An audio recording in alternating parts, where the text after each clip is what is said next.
IBMC, metodología científica, vamos a pasar a algunas definiciones. ¿Qué es una teoría en ciencia? Una teoría es un marco conceptual que explica las observaciones existentes y predice nuevas.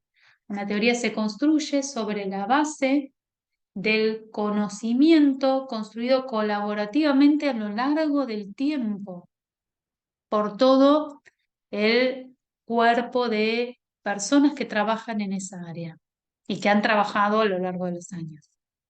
Una hipótesis es una suposición que puede ser puesta a prueba en algún diseño experimental, es lo que nosotros pensamos que podría pasar con determinadas variables.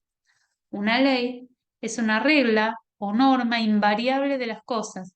Ya ha tenido tanto desarrollo y tanta investigación que se considera que es una norma invariable. Hay pocas leyes en ciencia y no son del todo invariables, hay conocimientos que pueden modificar leyes existentes. Un axioma en ciencia es una proposición tan clara y tan evidente que no necesita ser demostrada, y también hay pocos axiomas en la ciencia. Un experimento es reproducir un fenómeno controlando artificialmente algunas variables. Esto ya lo habíamos visto en la explicación anterior. La medición es observar una variable asociada al fenómeno estudiado. Lo que hacemos es medir las variables dependientes y manipular las variables independientes, las que nosotros consideramos que pueden ser causa de ese efecto. Y una muestra es una porción representativa del universo que estamos estudiando. Y vamos a detenernos un poquito más en esto. Si yo tengo una población, es el conjunto sobre el que estamos interesados en obtener conocimiento.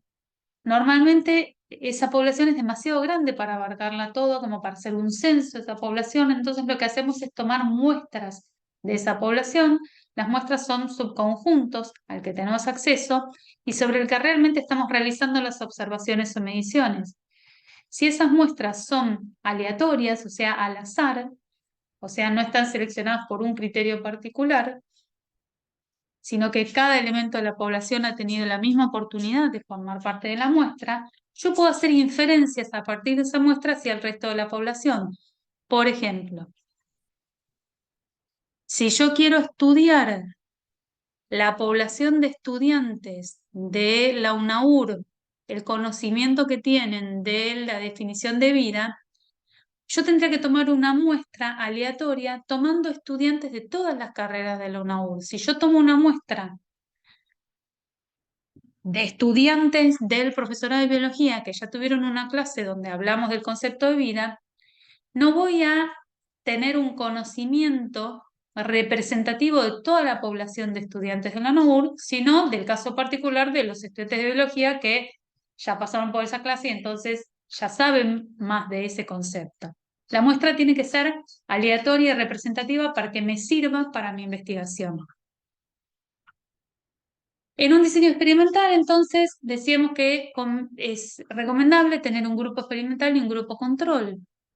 El grupo experimental es el grupo donde nosotros manipulamos la variable independiente, una o más, y en el grupo control esa variable se mantiene constante, no se manipula.